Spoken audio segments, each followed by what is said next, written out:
Така да обобщим с C и доларче правим следното. Изтриваме това, което имаме до края на реда и започваме в Insert Mode да редактираме с новите промени. Следващото, което научихме е с Ctrl-G ни показва къде горе-долу в документа сме. Както се вижда отдолу, ние сме на 528 ред, което е около 50% от самия документ, а той е 1037. Ако отидем на 1037G, то ние ще отидем най-отдолу. Една малка така добавка от мене, може да си сложите set number, което показва линиите на, т.е. номерацията на редовете. Една друга добавка също от мене, може да сложите вместо set number, да използвате set relative number, което показва първоначално там, където е курсора, мигащото блокче, е самия ред, на който сте и номера на реда. Останалите са номерации, които може да използвате във ваше удобство, за да прескачате на който ред се нуждаете. Примерно, тук на 1036 ред се вижда следното. Имаме една дълга линия, която е от тази тилда символа. За да отидем на следващата, най-горната част от тази секция, т.е. трябва да отидем на 28 ред в случая. Може просто да напишем 28 и се движим нагоре с K. И така се показва, че това е 1008 ред, а този долу е 1036. И вместо да правим някакви сметки на редовете, ние може просто да използваме set relative number. Ако искаме да отидем на определен ред, който няма нищо общо с relative number, да кажем в момента сме на 499, аз искам на рандом да отида на 720 ред. Пиша 720. Нека да го напишем правилно обаче. 720, голямо G. И той отива на 720 ред. Нека се върнем обратно на 499 ред. 499G. Ако, примерно, искам да отида на 14 ред, който е тук спрямо relative number, то аз трябва да напиша 14J. Защо? Логиката е, че отивам надолу 14 реда, а не отивам на 14 ред. Ако се върна на 499G и отида на 14G, то ще ме изпрати на 14 ред в документа. Изисква малко практика и лесно се свиква, стига човек да се загледа в това, което прави. Малко внимание трябва. Лесно е просто да се почне с set number. Така, за да махнем relative number, set no заедно relative number и го маха. И сега така е най-препоръчителният вариант да се почне. Така, да продължиме. Това е търсенето. Добре, търсене на съответстващи скоби. Това е начин, много хубав дори, доста приятен, по който може да намерим другия край на един чифт скоби. Имам отваряща скоба, къде е нейната затваряща. Ето така. Мога сега да отида малко насам, че даже дори мога да се върна в началото, да направя така, да отида в края и след това да отида стъпка назад и след това така да отида в този край и вече съм тук. Така, добре. Ето, джъмпване в други скоби. Джъмпване в тези скоби. И сега от тук ще си докарам курсора насам и ще го върна обратно в началото. Така, добре. Процент е доста полезно копче. Следващото нещо. Заместване. Substitute. Това е така наречения replace във всички едитори, които ползваме. Видовете са следните.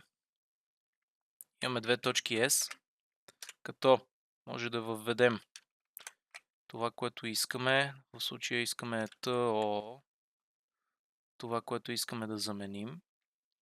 И с това, което искаме да го заменим. С 100. Или старо-ново, както се казва в документа. Нека да махна това, че малко дразни. Отиваме на 605 ред. Въведете две точки S Enter. Забележете, че командата замества само първото съвпадение с то.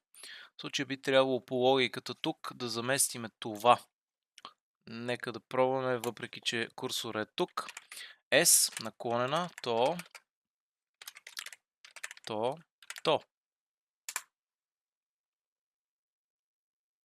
Разликата? Не. Спрямо курсора замества първото срещане на този регулярен израз. Добре. Нека пробваме отново. И нека да пробваме последен път. Добре. Нека ги върнем обратно с undo. И нека да видим следващото. Сега въведете S старо ново G. Така, добре. S то G. Забележете, че трябва да сменим клавиатурата с Ctrl, Shift и шестицата, което е този символ нагоре. Така. Ами, смени ги на един ред изцяло. Добре. Така, въведете ds, където с ds са числата, редовете, първи и последен.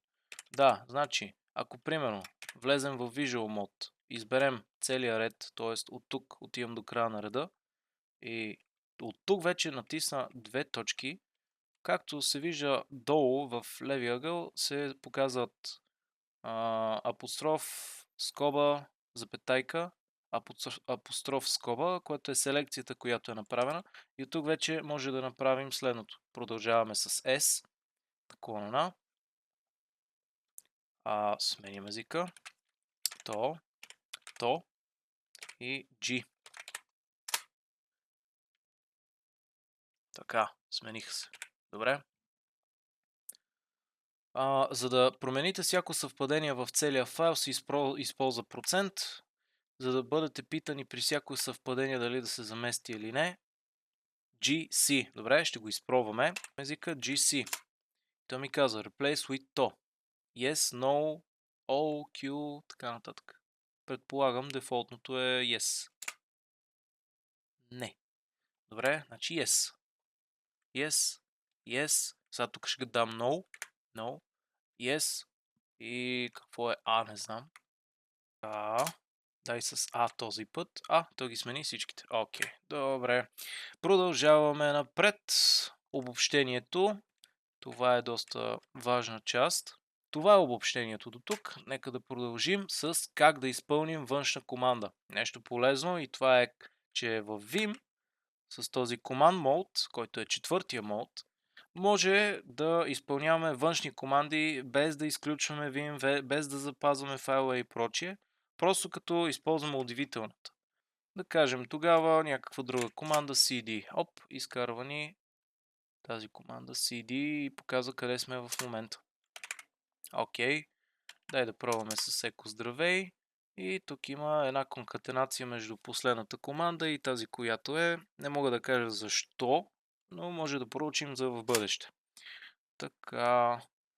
Повече за записването на файлове. Нека да видим къде сме. И нека да направим една make dir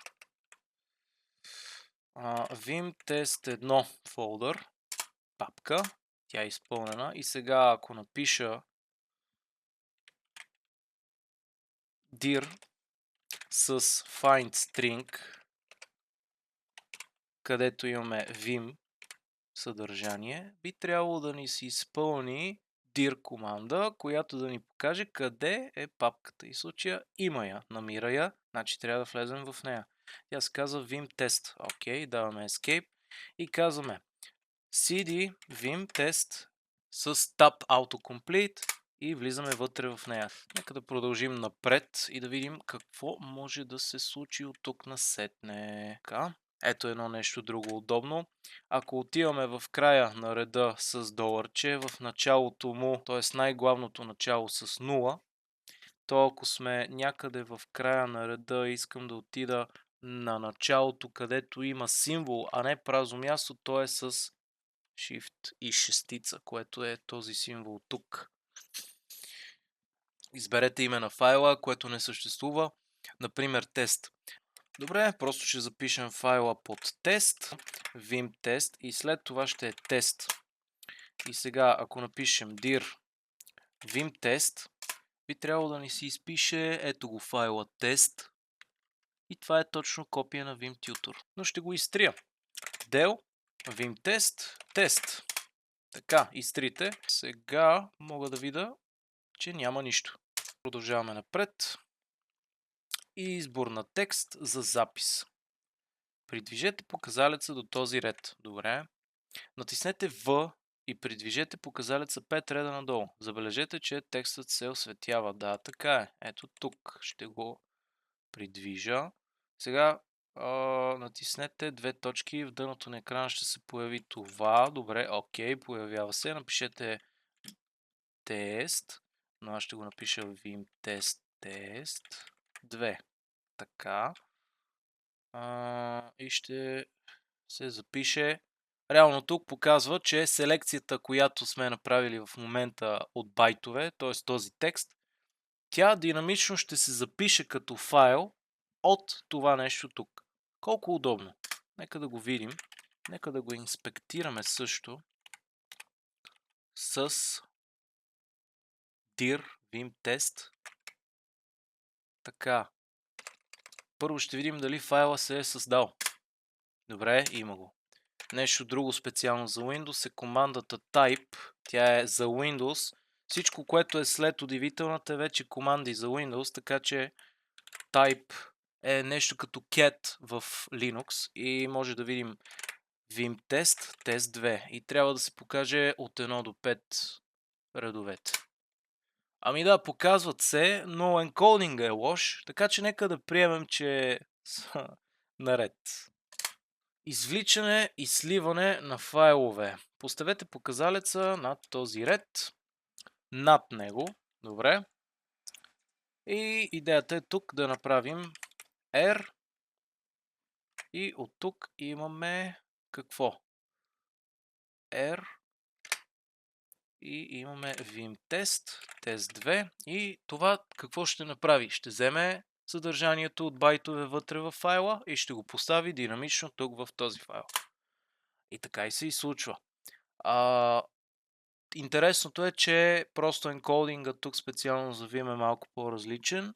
Той може да се смени. Това не е голяма драма. Това се случва в vimrc файла и в настройките на терминала, по който ги показва и интерпретира. Дали е UTF или 11 или 1251 или дори 886.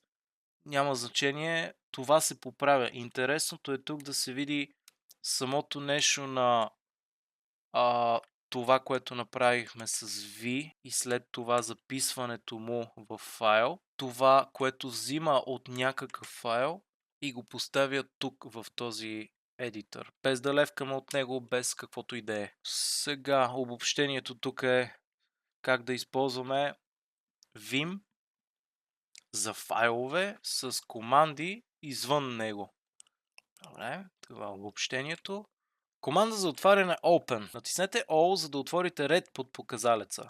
В случая, ако имаме едно, то ще се отвори за въвеждане отдолу.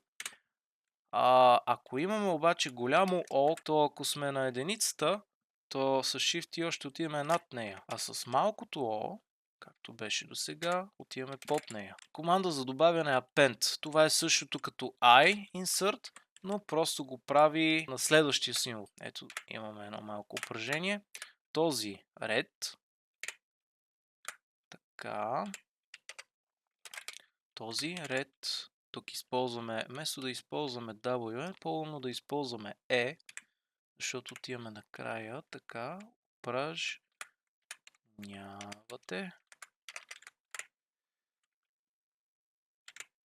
упражнявате, добавяне,